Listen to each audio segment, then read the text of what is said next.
कल चतरा ज़िले में जो नक्सलियों द्वारा जो मुठभेड़ हुआ है वहाँ के पुलिस जवानों के साथ, यह सब खबरें जो है वह चल रही है, आप सब लोग पढ़ चुके हैं। और इस मुठभेड़ में 2 हमारे जवान जो हैं वह शहीद हो गए हैं और 3 जो है घायल हैं। 3 में एक को यहाँ रांची रेफ़र किया गया था, तो एक आपका यहाँ रांची में एडमिट है और 2 वहीं आपका क्या चतरा में ही एडमिट थे।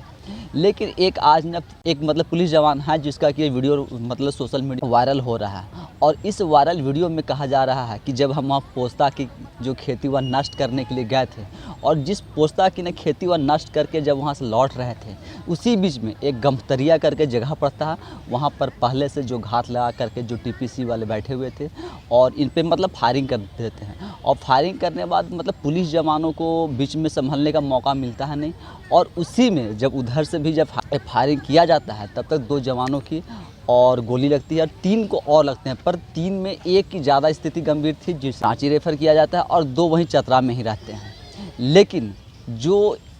एक जवान का जो वीडियो वायरल हो रहा है, वह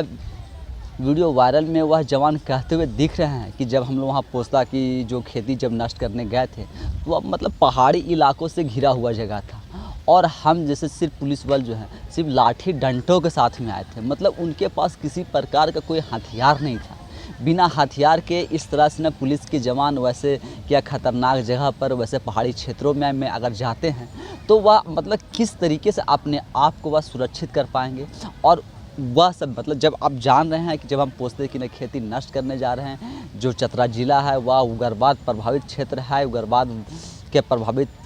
ज़िला है, तो ऐसे में सिर्फ लाठी डंडों के सहारे हम पुलिस बल को क्यों भेजा जाता है। मतलब वह जो वीडियो में आप देख सकते हैं, वह वीडियो जो जवान का जो वीडियो वायरल हो रहा है, वह वीडियो में यही कहते हुए दिख रहा है कि जो हम लोग 7-8 जवान हैं जो सिर्फ लाठी डंडों के साथ में है और 2-4 लोगों के पास में है। पहाड़ है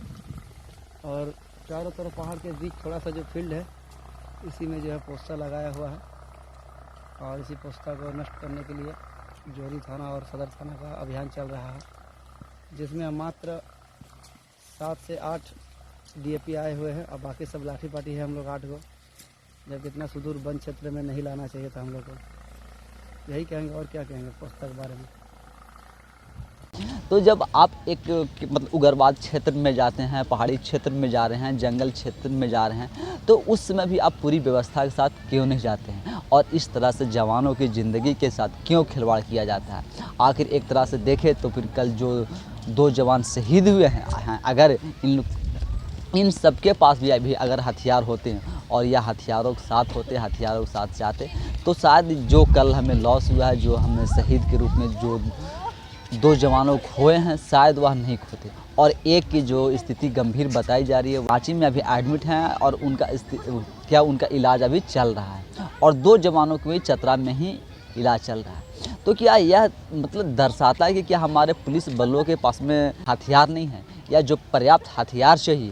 कि आज तक क्या उन्हें पर्याप्त हथियार नहीं मिल पाए हैं, और अगर नहीं मिल पाए तो फिर ऐसे जगहों पर उन्हें क्यों भेजा जाता है। आखिर उन्हें जो पोस्ता की न खेती जो वह नष्ट करने गए थे, दिन भर वह नष्ट करने के बाद जब शाम में वापस लौट रहे थे, तब पहले से ना जो घात लगाए बैठे हुए थे टीपीसी के लोग, तो वो सब टीपीसी के जो नक्सली हैं, टीपीसी के द्वारा इन पे अंधाधुंध फायरिंग कर दिया जाता है और वहाँ जवानों को संभलने का मौका भी नहीं मिलता है कि वह क्या हुआ नहीं हुआ। और फिर जब यह जवाबी फायरिंग करते हैं, उसमें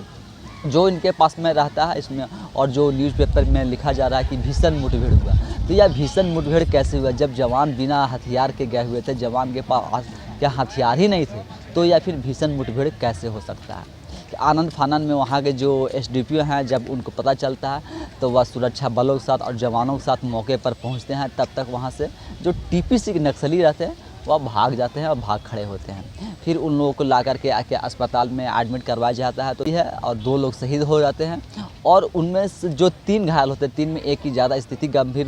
जो बताई जाती है, उन्हें हेलीकॉप्टर से रांची लाया जाता है और 2 वहीं चतरा में एडमिट हैं। इस पे जो झारखंड के मुख्यमंत्री हैं चंपाई सोरेन जी, वह भी ना दुख जताए हैं और यही है। लेकिन जब इस तरह से आप जानबूझ करके जवानों को मरने के लिए भेज दे रहे हैं, जवानों को वहाँ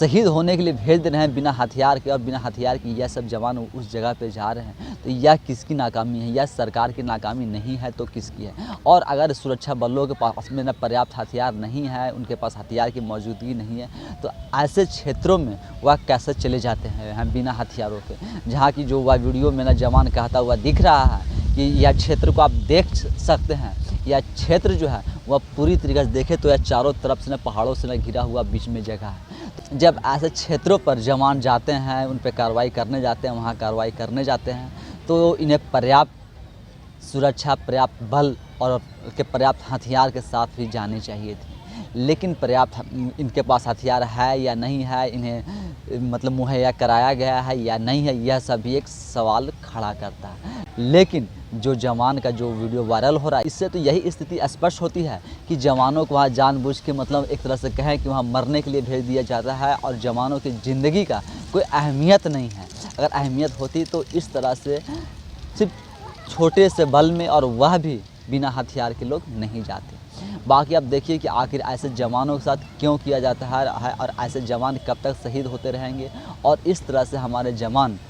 की अनदेखी कब तक की जाएगी? क्या सुरक्षा बलों की जवानों की जो ज़िंदगी है वह मायने नहीं रखती है? क्या इनके परिवारों की ज़िंदगी मायने नहीं रखती है? क्या इनके परिवार के लिए ऐसे जवान मायने नहीं रखते हैं? और अगर मायने रखते हैं तो इन्हें फिर पर्याप्त हथियार क्यों नहीं मुहैया करवाया जा रहा है? बाकी आप सब लोग भी ऐसे घटनाओं पर क्या सोचते हैं और आप क्या विचार रखते हैं, हमें कमेंट्स के माध्यम से ज़रूर बताएं।